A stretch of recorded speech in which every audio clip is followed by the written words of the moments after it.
Good morning, everybody. My name is Miranda Rodriguez from Marketing for the Uninhibited, and I'm here with your weekly Marketing Monday tip.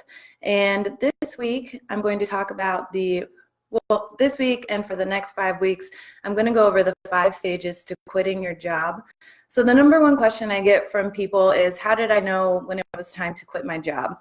And probably the number one goal I have the number one goal I have for my clients is how to quit their jobs, so to turn their business into full-time income so that they can quit their job or at least make full-time income and have a sustainable business.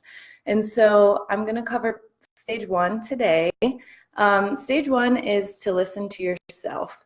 And the reason why I say listen to yourself as stage 1 is because when you have come to terms in your mind with the fact that you're ready to make a big jump like this, to quit your job or any other big decision you may have in your life, immediately your mind gets flooded with, well, how will my spouse react? How will my parents react? How will my children react? What will my friends and family think if I do this and I pursue my passion full time? And so I really encourage you to try and declutter your mind this week and to focus on what it is you want. So listen to yourself. What do you hope to achieve by quitting your job? What do you hope to gain if you pursue your passion or your small business full time?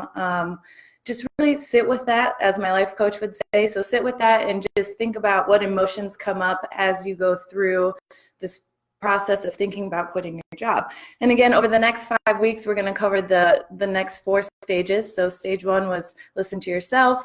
And then next Monday at 9 a.m., I'll go over stage 2. So I just really want you to focus on that. Or if you have already quit your job and you're in the middle of pursuing your passion full time, think about what that feels like to you. So what thoughts surround yourself when you think about growing your business so that it's full-time income and that you can contribute to your household bills, or maybe you're supporting yourself full-time.